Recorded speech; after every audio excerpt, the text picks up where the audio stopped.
Welcome to r/Prorevenge, where someone decides to mess with the IT guy. Our next Reddit post is from NZ Devon. I used to be a freelance front-end developer and a search engine optimization guru. Back then, getting on the front page of Google was pretty simple. Link exchanging was popular, but risky. I never did that, but I did have one website that had serious page rank clout due to it being linked as a trusted source, directly from one of the top and most trusted websites in the world. I would use that website to boost the Google ranking of the other websites that I built. One day I was approached by someone I'll call Bob. Bob sold travel packages. He needed to revamp his basic existing website with a more complex one that had pretty tricky backend coding. I could do the front end, but I had to hire a backend developer to build the functionality. Bob had a major launch date coming 1 month from now, and it had to be ready. I usually ask for a 25% deposit up front, but Bob said no. He said that he was burned by his last developer and he wasn't going to lose any more money. Now, from the moment that I met Bob, my gut was telling me that this was going to end badly. The problem was that I really needed the money, and this job was worth quite a lot of money for both me and the developer that I hired.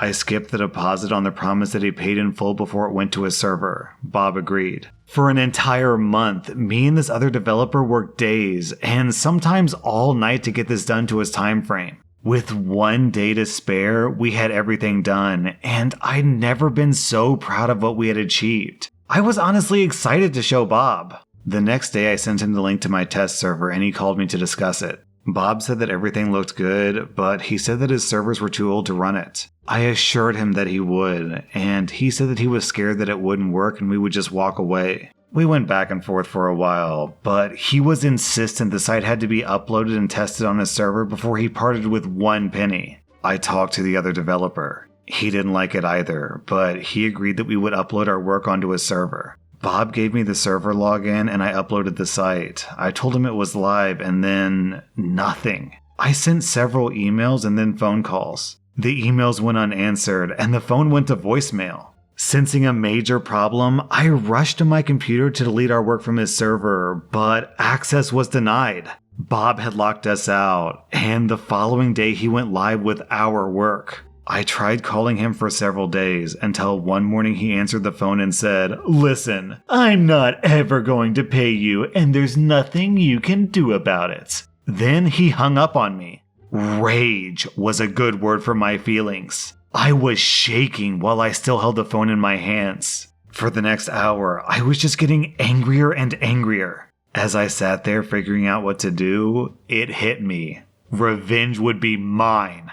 I registered a new domain name, which was Bob's Travel Domain plus the word sucks at the end. So if Bob's website was bobstravel.com, I had purchased bobstravelsucks.com. I uploaded our work, basically an exact mirror of his live website onto my new domain. I used my mega powerful Google ranking page to link to this new page. Within 1 month, my website jumped above his in Google for pretty much every conceivable search phrase that you would use for the packages that he sold. No matter what you typed in, my site was the first result and he was always below mine. During that month, I created a second website, which was Bob's full name with the word sucks at the end. On the second website, I posted what happened, screenshots of his emails, and I warned everyone what a con man he is. Bob had a somewhat unusual first and last name, so again, within 1 month, my website was above his own personal website.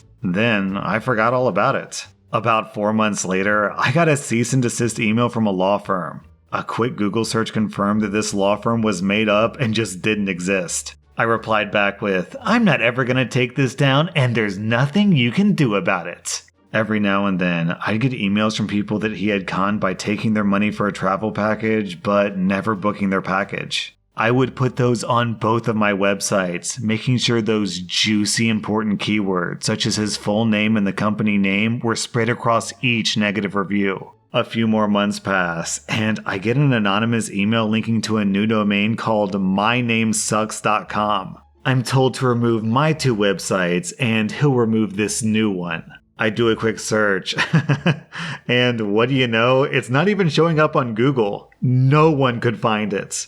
I reply back, I'm not ever going to take these websites down, and there's nothing you can do about it. As each month passes, I'm getting more and more people emailing me saying they've been ripped off. I keep adding these updates to my website. It turns out that the travel agency world is very well regulated, and they start investigating Bob's company using my website as their main tool. I get a call from Bob. Bob is not happy. In fact, Bob is pretty desperate.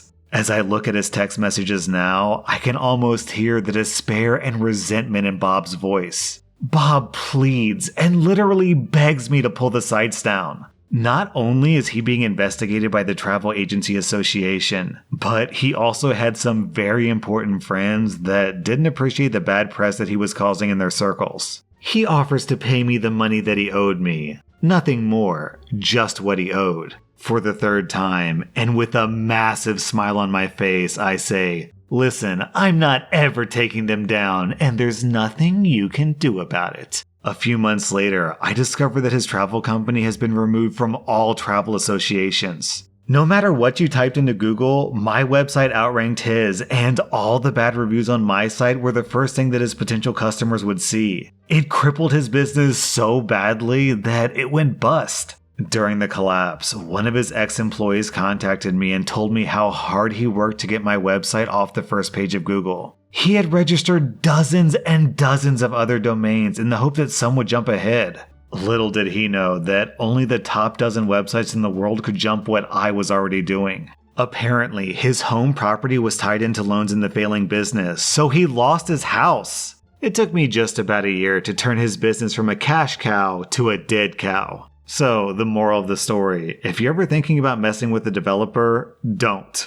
OP, you're for sure a better person than I am, because when he came back offering to pay, I would have taken the payment and then just kept the websites up. What gives? I paid you, so how come you're not taking the website down? Listen, buddy, I don't think you understood me when I said it. I'm not taking it down, and there's nothing you can do about it.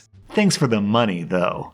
Our next Reddit post is from Axel Raffin. I've worked as an independent contractor in the IT field for over 20 years, doing all manner of things, from creating simple HTML sites to managing a big hotel's complete IT infrastructure. One of the many clients that I had back in the day that I was coding big custom websites for was a rental company. Now, I'd heard a lot of people warn me about not working with the guy that owned this place. He had a reputation that he was sharp as a tack, backstabbing, and conniving. He was a lawyer after all. So, I agreed to work with him with that in mind. He wanted a new website for his renting business. People would list their homes for rent, and renters would sign up and pay a subscription to the site. Nothing out of the ordinary there. So, we make a pretty good deal on paper, we sign it, and I get started on the project. Coding goes well, but he suddenly starts demanding that I start showing him progress within 1 week. He wants to see the front end of the website right now. And this is just the tip of the iceberg. I tried explaining to him that I have to do 6 weeks of back-end work before I can even get started on the front end, and the only thing that I had to show right now was pure code.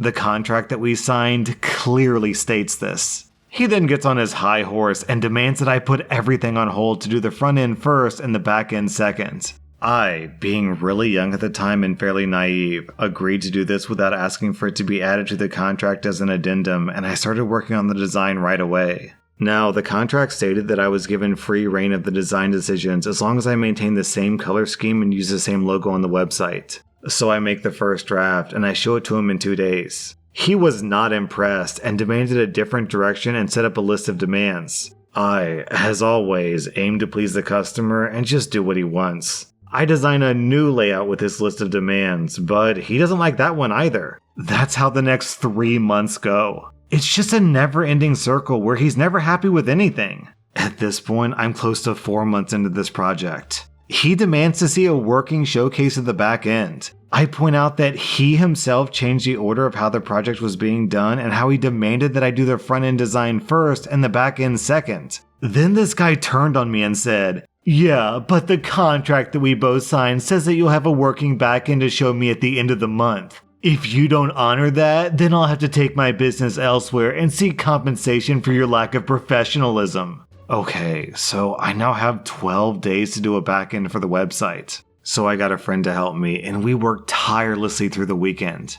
Mind you, at this point, the client has only paid me 5% of the total price, and he shielded himself from paying more by saying, "Well, if you can't honor the contract, then why should I? Finish such and such work first, and then I'll pay you as per the contract." At this point, I was thinking about all the warning signs that I'd heard about this guy, so I decided to add a special function to the code just to be safe. More on that later. So it's the end of the month. We now have a front-end design that he's okay with, a back-end that's about 85% finished, and I still have 1 month to finish everything else.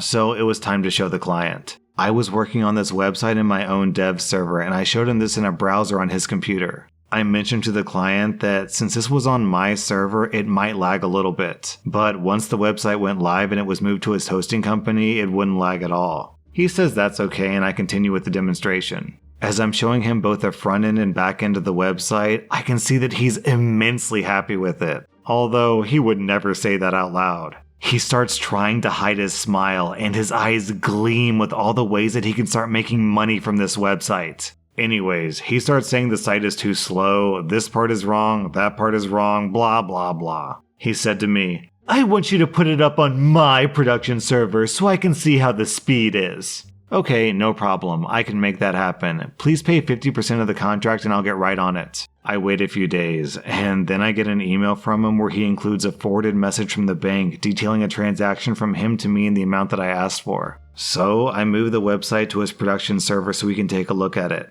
I then send him an email stating that he can try the system with the supplied credentials. What he doesn't know is that I knew that he had been fishing around for another programmer to do this project. To pick up from a lazy deadbeat who couldn't do anything right. So I knew that he would most likely try to screw me. What I also suspected was that the email he sent me with the transaction proof was a fake, and I ended up being right. Prorevenge number 1. Remember that small function that I mentioned? Well, what it did was, if the client's account tried to remove my account from the system without first changing one important setting, then the system would delete and purge the database and then remove all the documents in the web root. Well, not even 5 minutes after he reads the email from me, he does just that. He tries to delete my admin user from the system to lock me out.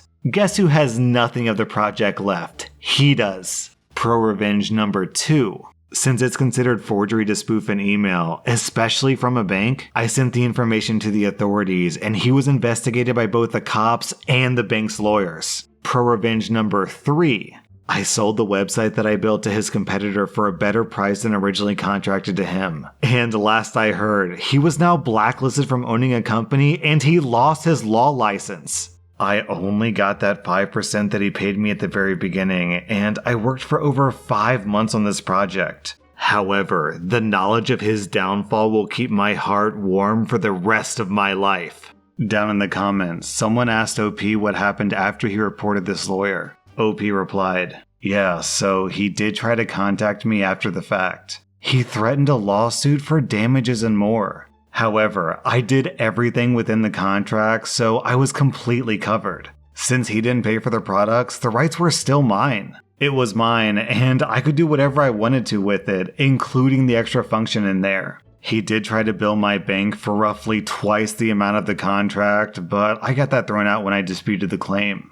That was rSlash and if you like this content, check out my Patreon where I publish extra episodes. Also hit that subscribe button because I put out new Reddit videos every single day.